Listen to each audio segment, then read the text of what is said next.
Ang programang ito ay hatid sa inyo ng Air 21. Sagot ko, padala mo!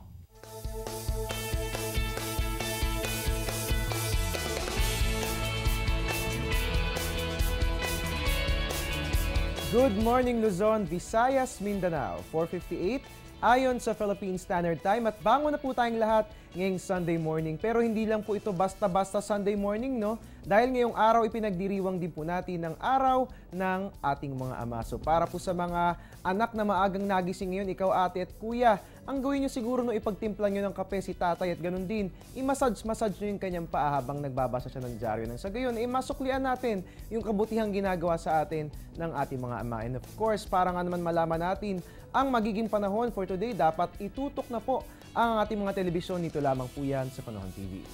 Live mula rito sa Pag-asa Weather and Flood Forecasting Center, ito po ang Panahon TV. Nangunguna sa paghahatid ng ulat panahon, araw-araw po yan mula Lunes hanggang Linggo. Ako po yung weatherman, Harry Bayona, makakasama nyo ngayong araw ng Linggo at tayo nga po mapapanood din po via online streaming at www.ptv.ph.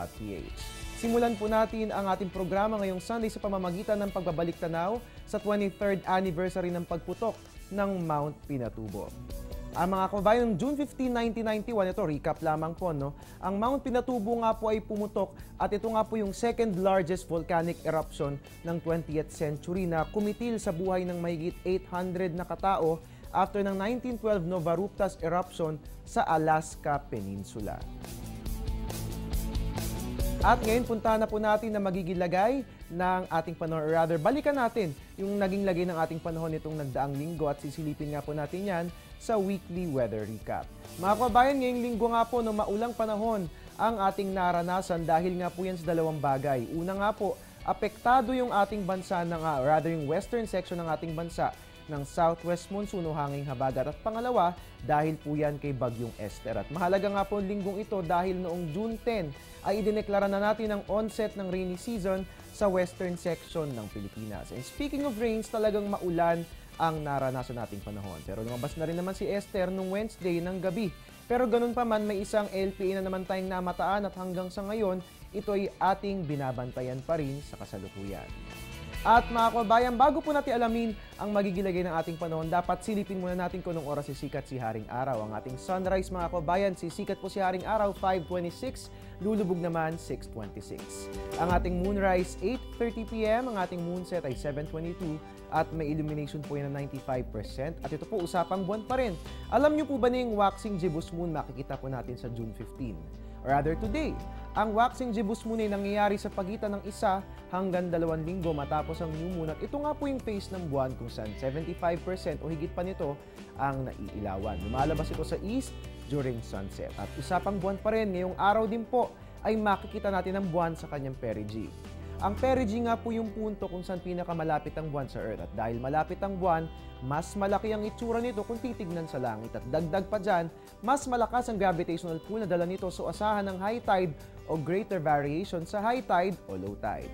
At usapang astronomical pa rin, no? Ang summer solstice mangyayari po June 21.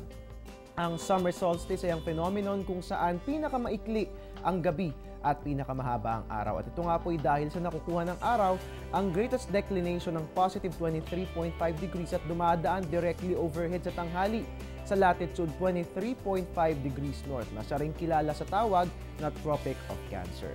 Ito yung hudyat ng southward movement ng araw sa ecliptic. Ang solstice ay galing sa kombinasyon ng Latin words meaning sun and to stand still. At puntahan na po natin ngayon ang tidal predictions along Manila Bay. Siyempre patid po yan sa atin ng NAMRIA. Ang ating high tide ay 10:56 a.m. May taas po yan na 1.38 meter. Habang ang ating low tide naman mga kababayan ay 7:21 p.m. May taas po yan negative 0.15 meter. At sa ating pagbabalik, alamin po natin na magigilagay ng ating panahon. Ganun din po yung inaasahang level natin ng tubig sa ating mga major dams. Sa critical level pa rin ba ang Angat Dam? Ang mga kasagutan ating aalamin sa pagbabalik ng Panahon TV Weekend Edition.